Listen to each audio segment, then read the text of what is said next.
চলে এলাম when life gives you ট্যাঞ্জেরিনস ড্রামার দ্বিতীয় পর্ব নিয়ে এক্সপ্লেইন করতে। যারা প্রথম পর্ব দেখেছো তারা অলরেডি জানো কতটা দারুণ একটা স্টোরি চলছে। যারা এখনো দেখোনি, আমি ওপরে আই বাটন আর ডেসক্রিপশন বক্সে প্রথম পর্বের লিংক শেয়ার করে দিয়েছি, চটজলদি দেখে নাও। বেশি না বকে লেটস স্টার্ট। আমরা লাস্ট এপিসোডে দেখেছিলাম এসুন বলছে তার গোয়ানসিককে পছন্দ না আর সে দৌড়ে পালিয়ে যায়। তো এই এপিসোডে আমরা দেখি গোয়ানসিক তার ঠাকুমাকে আটকাচ্ছে, কিন্তু ঠাকুমা এবং তার মা গোয়ানসিকের দিকে তাকিয়ে বলে, ও তো বলেছে ওর তোকে পছন্দ না, তাহলে কেন ওর পেছনে পেছনে ঘুরছিস। সিনটা পাল্টায় আর আমরা দেখি গোয়ানসিক এসুনের জুতো নিয়ে আসে আর তার মোজাটা ঝেড়ে পায়ে পরিয়ে দেয়। এরপরে তারা একসাথে হাঁটতে শুরু করে। এসুন বলে, একসঙ্গে থাকলেই কি ভালোবাসা হয়ে যায়? আমি তো তোমার সঙ্গে থাকি যাতে করে আমি ব্যবসা করাটা শিখে যেতে পারি, আর আমি তোমায় কখনোই বিয়ে করব না।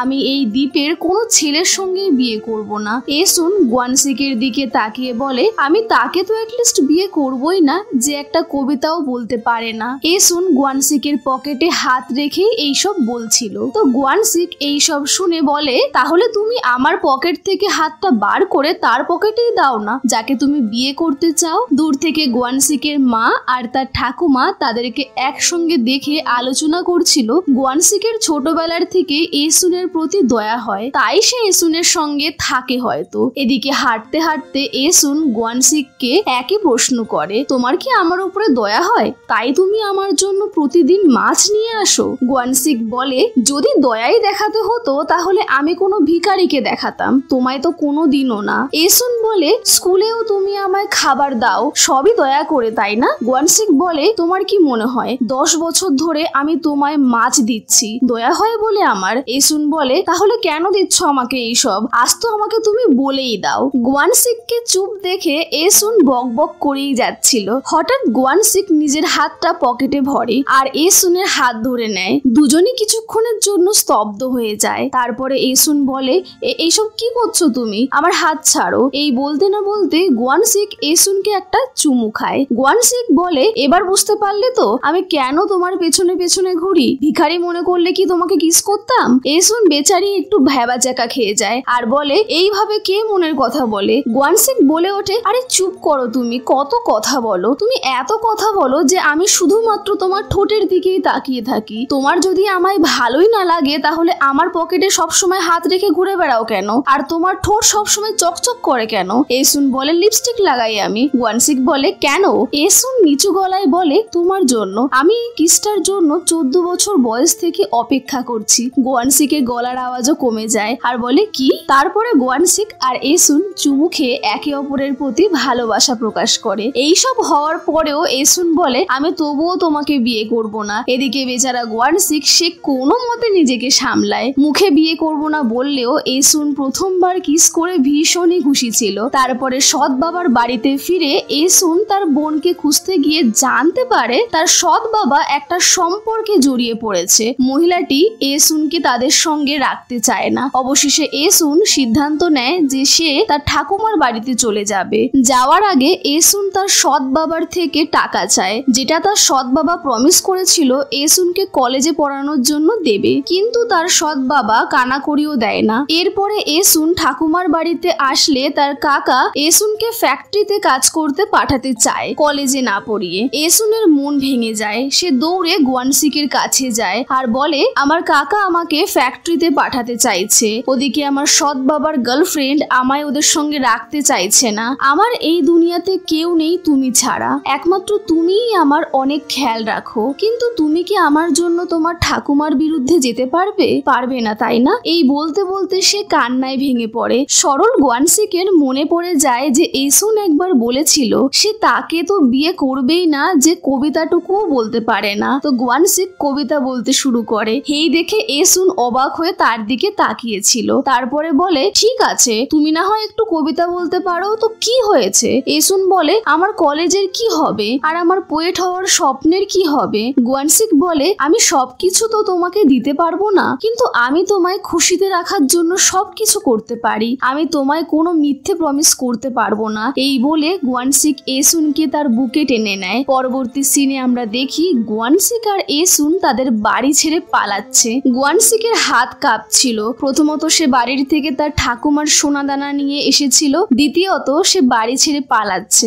এসুন গোয়ানসিকের এই অবস্থা দেখে জিজ্ঞাসা করে, তুমি নিশ্চিত তো যে তুমি পরে পস্তাবে না? এসুন গোয়ানসিককে বুঝিয়ে বলে, একবার আমরা জেজু দ্বীপ ছেড়ে চলে গেলে আর কোনোদিনও এখানে ফিরবো না। আমাদের জীবনটা আলাদা, কিন্তু আমরা যখন একসঙ্গে এখান থেকে পালাবো তখন আমাদেরকে জীবনের শেষ দিন অবধি এইভাবেই একসঙ্গে থাকতে হবে। তুমি যদি ভয় পাচ্ছ তাহলে তুমি বাড়ি ফিরে যাও। গোয়ানসিক বলে, তুমি জানো আমার 19 বছর বয়সে আমি এত খুশি কখনো হইনি। এরপরে গোয়ানসিক এসুনকে একটা কিস করে। গোয়ানসিক আর এসুন বাড়ি ছেড়ে পালায়। জাহাজে ক্যাপ্টেনের সন্দেহ হয় যে এরা হয়তো ছোট বয়সের এবং এরা এই শহর ছেড়ে পালাচ্ছে। তো ক্যাপ্টেন এদের থেকে আইডি কার্ড দেখতে চায়, এটা দেখার জন্য যে এরা নাবালিক কিনা। এখানে এসুন স্মার্টলি এই সিচুয়েশনটাকে হ্যান্ডেল করে আর একজন বিবাহিত কাপেলের মতন গোয়ানসিককে বলে, শুনছো, চলো তাহলে এখান থেকে। অন্যদিকে জেজু আইল্যান্ডে গোয়ানসিকের মা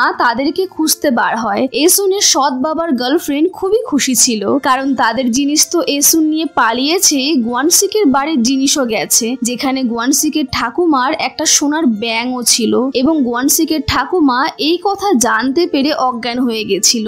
এসুন আর গোয়ানসিক বুসান নামের একটি জায়গায় পৌঁছায়। সেখানে পৌঁছে তারা একটা দোকানে গিয়ে গয়না বিক্রি করার চেষ্টা করে, কিন্তু দোকানদারের সন্দেহ হয় যে এগুলো চুরি করা জিনিস হতে পারে, তো তিনি সেগুলো নেওয়ার থেকে বারণ করেন। তারপরে এসুন আর গোয়ানসিক এই অচেনা একটা শহরে রাত কাটানোর জন্য একটা হোটেলে যায় এবং একটা আংটি দিয়ে থাকার জন্য রিকোয়েস্ট করে, কারণ তাদের কাছে ক্যাশ টাকা ছিল না। তো হোটেল মালিকের স্ত্রী খুবই বুদ্ধিমতী ছিল আর তিনি সেই আংটির বিনিময়ে এসুন আর গোয়ানসিককে থাকতে দেন। গোয়ানসিক বিছানা করছিল, তখন এসুন বলে, তুমি জানো আমি কেন জেজু শহরের সব থেকে বোকা একটা ছেলেকে বিয়ে করেছি? কারণ তুমি একজন সৎ মানুষ। হতে পারে যে আমরা কোনোদিন না খেয়ে থাকবো, কিন্তু আমি জানি তুমি কোনোদিনও আমার মন ভাঙবে না, আর তুমি হলে আমার জন্য লোহার কোদাল। কেউ যদি আমায় রূপো কিংবা সোনার জন্য লোভও দেখায় আমি তাও নেব না। গোয়ানসিক এই শুনে স্মাইল করছিল। গোয়ানসিক দূরে বিছানাটা সরিয়ে নেয়। তো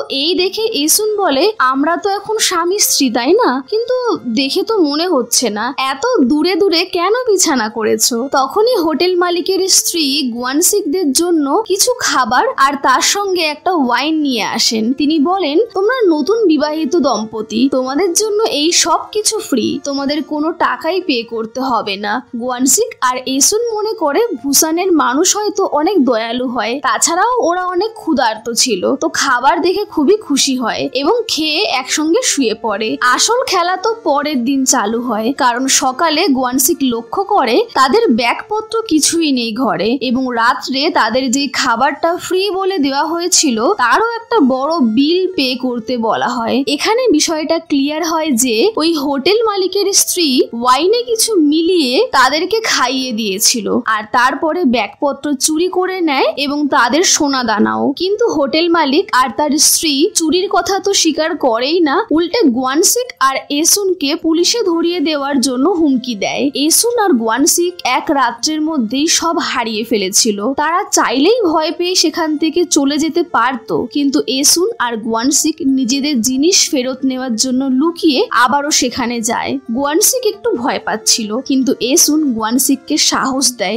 জিনিস ফেরত নিয়ে যাওয়ার সময় এসুন গোয়ানসিকের দেওয়া ক্লিপটা দেখতে পায় আর সেটা নিতে গিয়ে তারা ধরা পড়ে যায় এবং পালাতে গিয়ে এসুনকে হোটেল মালিকের স্ত্রী ধরে ফেলে। এসুন গোয়ানসিককে সেখান থেকে পালাতে বলে। গোয়ানসিক এই সিচুয়েশনে কি সিদ্ধান্ত নেবে? সে কি পালাবে নাকি এসুনকে উদ্ধার করবে? তাদের কি আর একসঙ্গে নতুন জীবন শুরু করা হবে না? তাদের সঙ্গে কি হতে চলেছে সেটা আমরা পরবর্তী পর্বেই জানতে পারবো। দ্বিতীয় পর্বটি এই পর্যন্ত ছিল।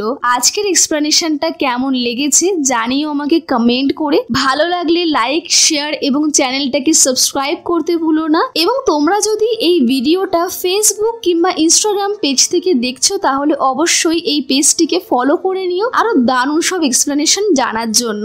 আজ এই অবধি, থ্যাংক ইউ ফর ওয়াচিং।